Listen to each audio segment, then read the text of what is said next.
مساء الفل والهنا، أهلا بيكم في حلقة جديدة من برنامجنا بوصلة السعادة مع سمية أيمن على تسعينات اف ام. وموسم 12 تجربة، الموسم اللي فيه بنتكلم عن دراسات معينة اتعملت في علم النفس، أو نقدر نقول تجربة علمية، وازاي احنا نقدر نستفيد بيها تطبيقيا بقى، عشان زي ما قلت لكم ان الكلام ممكن يكون سهل او ان حد يجي يشرح لك نظريه، ولكن تستخدمها ازاي او ايه الفايده النظريه دي هتديها لك في حياتك. ده اللي احنا مركزين عليه النهارده. هنتكلم عامه عن حاجه مهمه قوي، وهي ليه هقول لكم مهمه؟ لانه هي كانت الصراحه تجربه شخصيه ليا، وده اللي خلاني بعد كده قلت انا محتاجه ابحث هل في حاجه في علم النفس بتتكلم عن الموضوع ده ولا لا. احنا النهاردة هنتكلم عن أعياد الميلاد، يعني ازاي يوم ميلادك ممكن يأثر على نفسيتك وعلى حياتك وعلى سلوكياتك. الحقيقة انه في فكرة مهمة قوي. انا من سنين كده، من وانا عندي 19 سنة تقريبا، كان حاصل لي حالة غريبة جدا بتجيلي كده في عيد ميلادي ومش فاهمها قوي، ألا وهي ان بتصيبني حالة من، يعني هي شبيهة لأعراض الاكتئاب. أنا ما أقدرش أسميها اكتئاب، بس هي شبيهة قوي لأعراض الاكتئاب. عارفين لما تشوفوا بقى كل حاجة سودة بقى، وابقى حاسة اللي هو أنا السنة دي عملت إيه؟ أنا ما عملتش أي حاجة، ولما أروح لربنا هقول له إيه؟ وكان موضوع كبير قوي بجد، ومع دخلة العيد ميلاد ببقى موضوع صعب جدا ومش عايزة أحتفل بيه، وشايفة نفسي بطريقة صعبة شويتين 3 4 يعني 20 كده. بس أنا طبيعتي ما بحبش أسيب حاجة تعدي كده، يعني ما كانش بيبقى في حاجة كبيرة بتحصل في حياتي، بس ليه أفضل مكتئبة؟ ليه ما كنتش زي ناس طبيعية اللي في سني اللي بتبسطوا بعد ميلادهم وإيه ده، الله أنا أحتفل بقى والدنيا تبقى لذيذة وكده. فساعتها قلت لنفسي لأ، يلا بينا هنعمل احتفال كده كل سنة، وبعمله دايما عند بعد امتحاناتي، لأن امتحاناتي تقريبا بعد عيد ميلادي بأسبوع 2 كده، فبعمله بعد امتحاناتي، فببقى حاسه ايه بقى بالانجاز. وحتى بقوم ايه، دايما كنت التورته بحب احط فيها كل الانجازات اللي هي نعتبر نقول عليها الاساسيه اللي عملتها في السنه دي، وبجمع صحابي وكل حد فينا مثلا برضو حصل له انجاز معين او تغيير معين ايجابي في حياته، بنحتفل بيه. لو مثلا واحده فينا واحده اتحجبت، واحده اتخطبت، واحده اترقت، وهكذا بنقعد كلنا نحتفل. فبقى اليوم ده كلنا مستنيينه، وبحس بقى ان هو يا جماعه نوع من انواع تجديد طاقتي. يعني انا مستنيه اليوم ده عشان احتفل، وبعدين بقى اقول بسم الله الرحمن الرحيم هنبدا تاني علشان نبني انجازات اخرى ونعدي. فبالتالي انا في الحلقه دي اكلم صنفين من الاشخاص. الصنف اللي عيد ميلاده بالنسبه له حاجه عاديه، يعني مش بيحصل فيها تغيير، مش بيحس انها حاجه جديده، مش بتكون مؤثره ايجابيا عليه. زي كده ما مثلا في ناس معينه بيبقى عندهم اول السنه، بدايه السنه دي تغيير بقى، ويبدا يحط اهدافه كده. فلو انت عيد ميلادك مش كده، محتاجين نتكلم معاك. او هكلم صنف تاني اللي اصلا بقى بيجيله نوع من انواع زي ما قلت لكم الاكتئاب، اللي بيسموه في علم النفس، حتى لو هو مش تشخيص علمي يعني لسه بيدرسوه، ولكن بيسموه البيرث داي بلوز، او نقدر نقول احزان يوم الميلاد او اكتئاب يوم الميلاد. فانا هكلم الاثنين، هكلم ازاي اللي حاسين بحزن والدنيا عندهم سودة يعملوا ايه، وهنكلم كمان الناس اللي بالنسبه لهم عيد الميلاد ده عادي، او عيد الميلاد ده من زمان قوي بالنسبه له بيفكروا بحاجات معينه. يعني مثلا مامته توفت، فبالنسبه له انا مش عارف احتفل تاني لانه بفتكر ماما اللي كانت بتحتفل معايا. فكره انه في الترابيزه كرسي فاضي والحاجات دي بتاثر عليه جدا وبتخليه مش متحمس. فهنكلم الصنفين دول من الناس، ولكن بعد الفاصل. عشان كده أنا سؤالي النهاردة بيقول، يا ترى إيه أكتر شعور بيبقى مسيطر عليك على دخول عيد ميلادك؟ أرقام التواصل بتاعتنا 010427894، أو اكتبوا لنا رسائلكم على صفحة الفيسبوك الخاصة بتسعينات اف ام #بوصلة السعادة. فاصل سريع نرجع لكم تاني.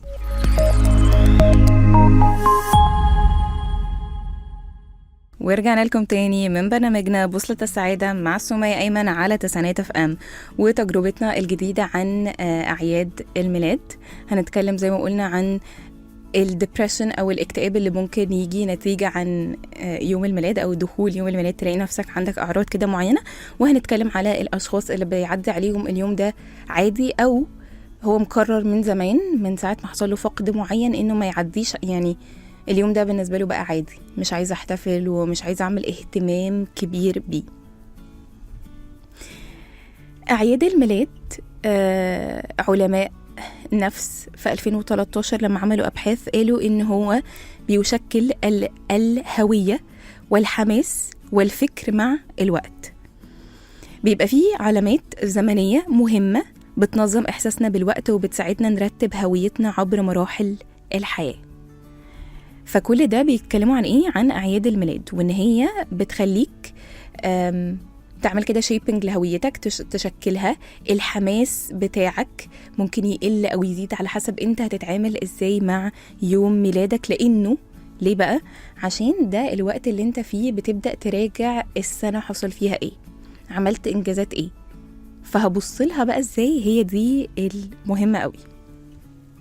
طيب كمان عملوا دراسة يعني أخرى، ولقوا فيها إنه في ممارسات معينة حضرتك ممكن تعملها بسيطة جدا، زي الاستمتاع بالإنجازات، التعبير عن الامتنان والتفكير في معنى ده بيحافظ على شعورك بالسعادة لمدة توصل ل6 شهور. يبقى إيه ده؟ مين اللي هتلاقوني بتكلم عليه؟ إن احنا نعمل ال3 حاجات دول، نستمتع بالإنجازات بتاعتنا، بنعبر عن الامتنان، وبنفكر في معنى.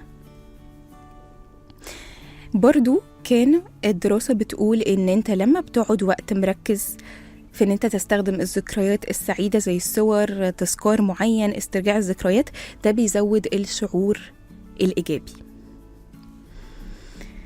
فبالتالي اللي احنا عايزين نقوله إنه علم النفس بيسمي حاجة اسمها temporal landmarks، يعني علامات زمنية فارقة في حياة حضرتك، مش بس بقى عيد الميلاد. عيد الميلاد مثلا لو انت نقدر نقول في الجامعة فنقول سمستر، لو بعد سمستر معين أو كده ده يعتبر علامة فارقة. حاجات بقى كتير زي رمضان، عيد، في بقى حاجات كتير قوي تحسب إنه دي بتسمى علامة فارقة في حياتك.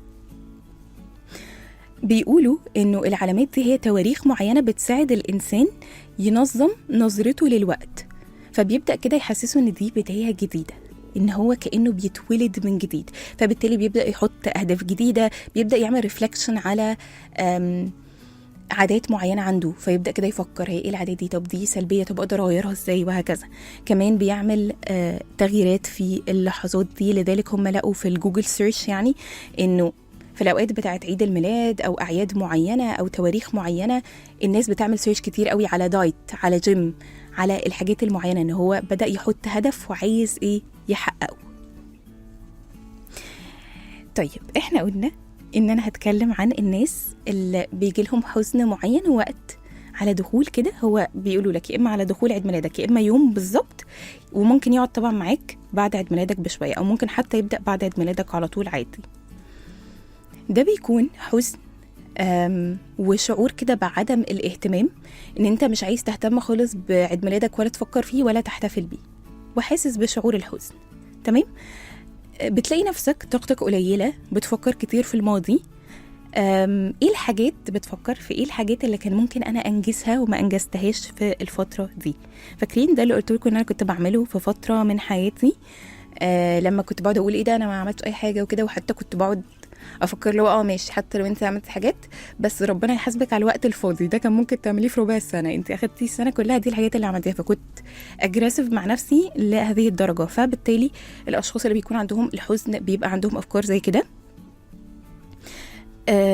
ليه بقى يا سمية ممكن اصلا بني ادم يجيله؟ وده ممكن يجيله عشان هو عنده تاريخ مرضي ليه علاقه بالاكتئاب، فده هيسهل عليك جدا ان يوم ميلادك يبقى عندك أفكار سوداوية جدا وتبدأ تصاب بحزن يوم الميلاد. كمان لو انت برضو عندك أي اضطراب من اضطرابات القلق،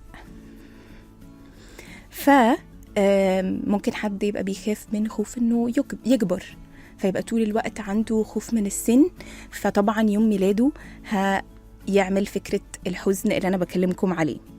كمان لو في تاريخ في العيلة إن مثلا هم في أعياد الميلاد بيعملوا دراما، فحضرتك يبقى قريب جدا ممكن تصاب بحاجة زي كده، أو ده يكون السبب.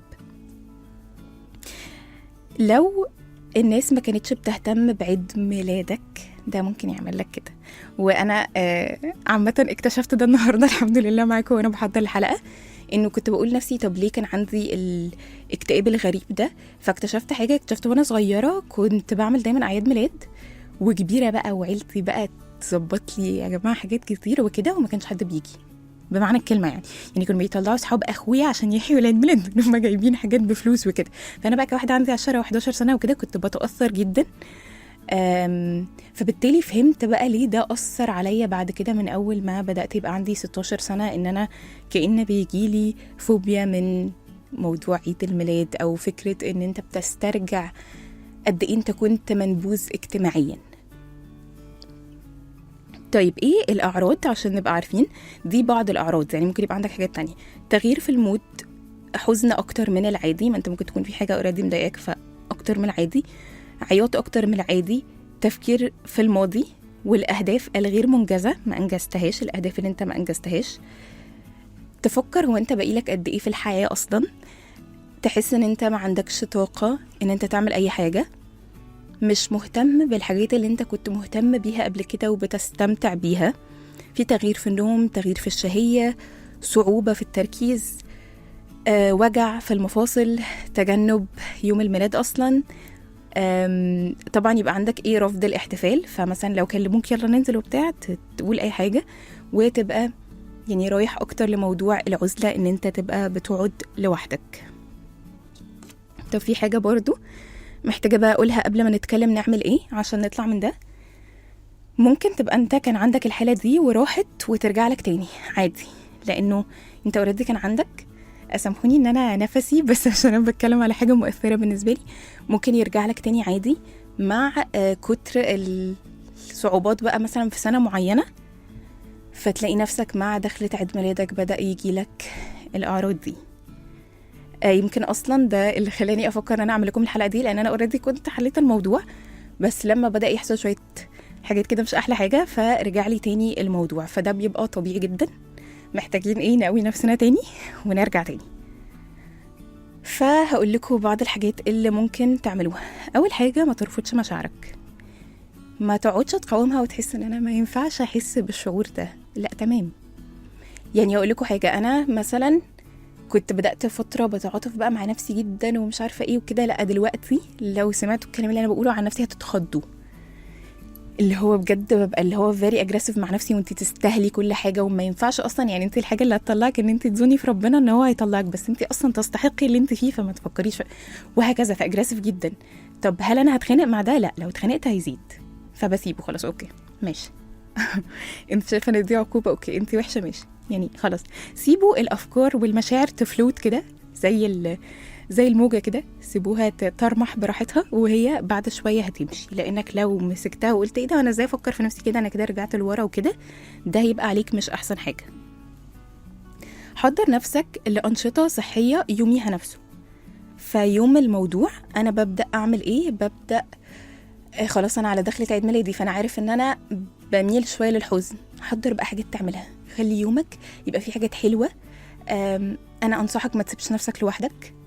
يعني كانوا علماء نفس لما انا قريت بيقولوا انه براحتك، يعني لو انت تحس انك عايز تبقى لوحدك، بس انا لا افضل ده.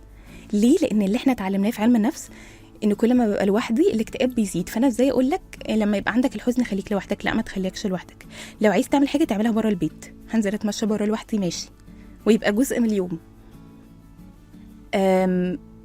كتابه المشاعر، لان خلي بالكوا انه كتابه المشاعر بيقولوا لك قبل يعني ما يدخل عيد ميلادك ب4-5 أيام تبدأ تكتب كل المشاعر واللخبطة اللي انت حاسس بيها، بسبب ان انت بدأ طبعا يحصل لك ريفلكشن على الحاجات اللي حصلت في السنة.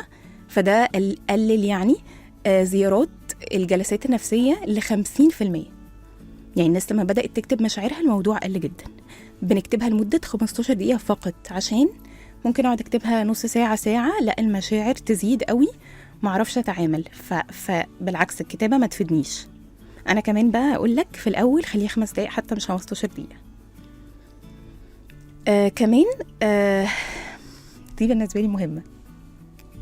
لو في حاجه معينه انت متوقعها عايزها مش متاكد انها تحصل، اعمل خطه عشان تطلع منها. بمعنى يعني انا زي ما قلت لكم ان انا عشان اطلع في الاول من حزن يوم الميلاد عملت احتفال. ليه بقى؟ لان انا كنت دايما ساعه يوم ميلادي بفتكر ان انا منبوذة، فبقعد طول الوقت ادور الناس هتهتم ولا لا. فلما انا اوريدي عملت حفلة الناس كلها بقت مستنياها، هما بيجوا فاوريدي هيجيبوا الهدايا مع كل ده، فخلاص الموضوع اتحل. فلو انت مثلا مستني حد يقولك صاحبتك مثلا ايه ده احنا هنسافر، اعملي انت سفرية، ما تستناش، ما تكونش انت السبب انه ايه تنكد على نفسك اكتر. وما تقارنش نفسك بالاخرين، قارن نفسك بنفسك زمان. يعني احنا كلنا لو بصينا على نفسنا زمان هنلاقي انه بجد زمان انا كنتش تقدر تتحمل الحاجات دي، وبقيت دلوقتي تقدر تتحمل. انما لما بعملها بالاخرين الموضوع بيبقى اصعب بكتير، لان انت ما تعرفش هو عدى بايه، ممكن يبقى اصلا سن مختلف، ما تعرفش هو عدى بايه وتربيته ايه وثقافته ايه، والحاجات اللي ربنا مديها له ممكن تكون مسهله له الدنيا. فليه انت كده بتظلم نفسك؟ واخيرا هقولك حضر انت احتفال معين، وهات كل اصحابك او كل الناس اللي انت بتحبهم بجد وتاكد ان هم مشاعرهم اتجاهك كويسه، واعمل حفله. مش لازم تكون تحفه، مش لازم يكون فيها حاجات كتيره، بس عشان كمان بيقولك انه انت لما تكون سبب في سعاده الاخرين، حتى اعمل ان انت سبب في سعادتهم وان هم يرقصوا ويحتفلوا كده، فده كمان بيساعد جدا في فكره الاكتئاب او الحزن اللي ممكن يحصل ساعه يوم الميلاد. تعالوا بس نروح لفاصل، نرجع بقى نتكلم على الآخرين اللي مش بيستفيدوا بأعياد ميلادهم. وعشان كده سؤالي ليك، يا ترى إيه أكتر شعور بيسيطر عليك ساعة يوم ميلادك؟ وأرقام التواصل بتاعتنا 010427894، أو اكتبوا لنا رسائلكم على صفحة الفيسبوك الخاصة بتسعينات اف ام #بوصلة السعادة. فاصل سريع نرجع لكم تاني.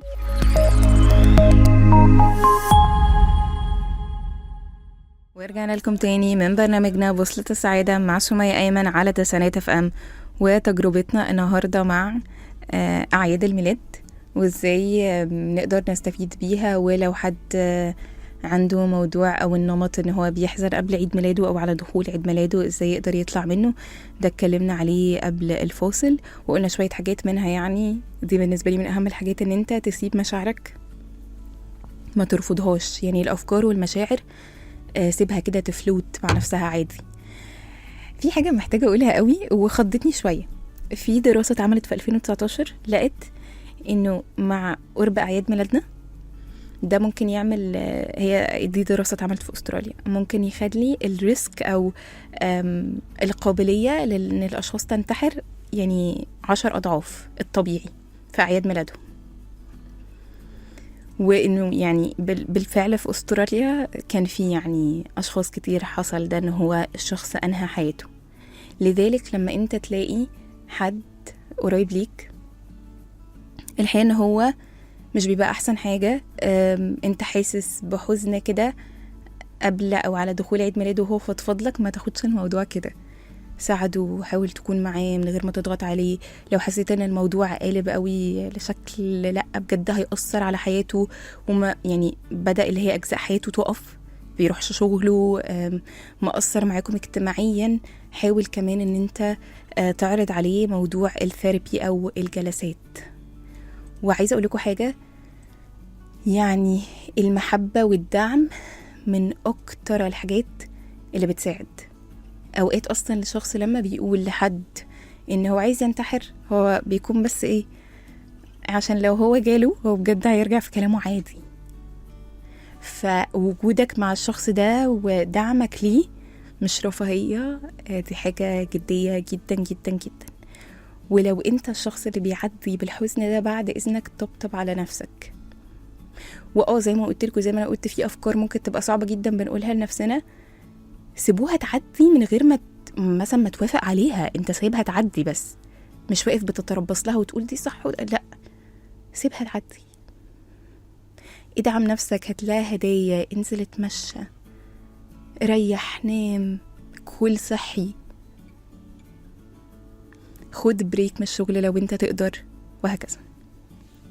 طب احنا لما كنت بسألكم ايه اكتر شعور بيسيطر عليك على دخول عيد ميلادك، إيفا كانت بتقول إن شيء ما سيء سيحدث، واللي فهمته منها إنه ده حصل لها قبل كده، لذلك هي حاسة بكده. فأنا يعني قلبي معاكي، وأتمنى إنه عيد ميلادك اللي جاية ما يحصلش فيها أي حاجة وحشة.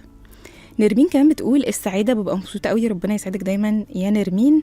مريم السعيد بتقول ببقى متحمسة ليه وفي نفس الوقت بخاف شوية، اللي هو احنا بنكبر بقى بجد ولا ايه؟ فهمكي قوي يا مريم والله. هاجر بتقول بستنى يوم عيد ميلادي عشان بحب احتفل بيه، بحتفل بنفسي، بشكرها على كل اللي عدت بيه في السنة دي وأقويها للسنة الجديدة. يا ريت كلنا نعمل زيك يا هاجر، وهو ده أصلا اللي احنا جايين نقوله في البرنامج.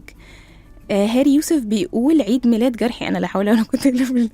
خير ان شاء الله باذن الله. اتمنى يعني يا يوسف انه الحلقه دي بالنسبه لك تبقى تساعدك شويه ان انت تحب يوم ميلادك وتحتفل بيه وكده، يعني حتى لو انت مش حابب ده. طيب احنا قلنا الناس اللي ممكن تبقى عيد ميلادهم بيعدي عادي.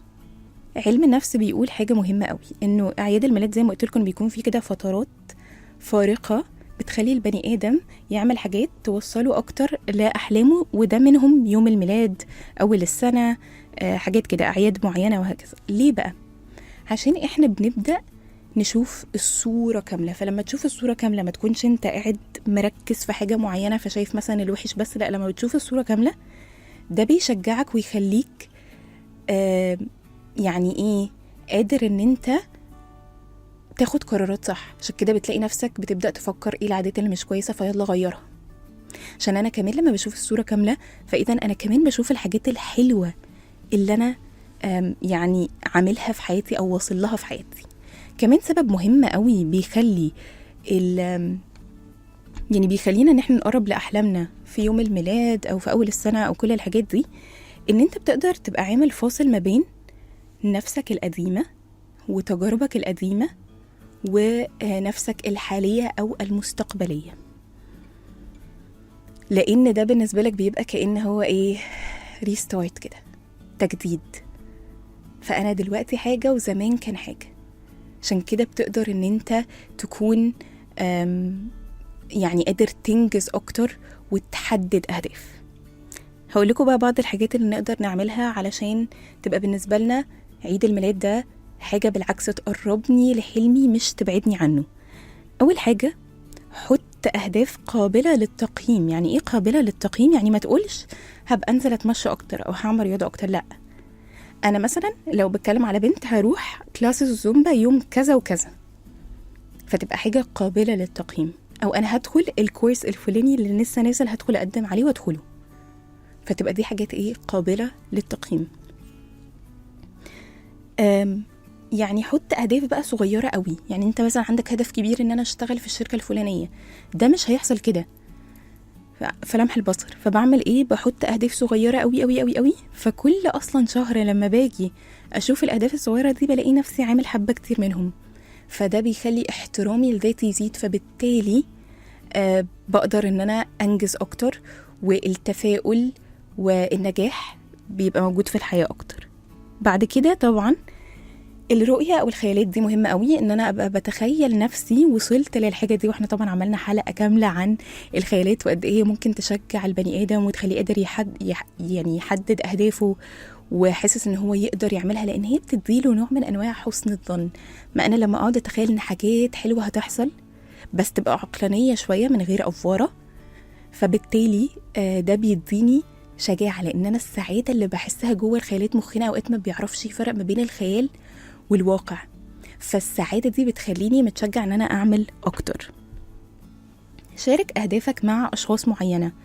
دايما بيقولوا لنا لو انا مثلا شخص بيتكلم عن ناس، اذا لو انت اسمها مقررة انت تتكلميش عن ناس، اول ما تقعدي مع ناس قريبة منك قولي لهم انا قررت 1 2 3. ليه؟ لان احنا طبيعتنا كبشر اول ما انت بقى تبداي تتكلمي هيقولك مش انت قلتي ان انت هتبطلي تتكلمي عن ناس، نفس الكونسبت. فشارك اهدافك مع الاشخاص القريبة، فهتلاقيهم هم بيفكروك وانت ايه الاخبار وبتاع وكده، فانت حاسس انك محرج، فلازم ايه، اشد حيلي. واخيرا احتفل بكل انجاز كده صغنطط انت تعمله، احتفل بيه، لانه نفسك تستحق ده، ولانه نفسك ضعيفة. فلو انت هي بتقعد تعمل حاجات حلوة وانت كمان بتشد عليها، هي بجد خلاص هتسيب الحبل بقى. يعني ما انا كده كده حتى لما بعمل الحلو برضو وحش، فخلاص. ودي كانت حلقة النهاردة مع ازاي ان انت تعيش عيد ميلاد مختلف وتتخلص من الحزن او الاكتئاب اللي ممكن يصيبك مع دخول عيد ميلادك. استنوني في اخر حلقة من موسم 12 تجربة وبوصلة السعادة. يومكم جميل.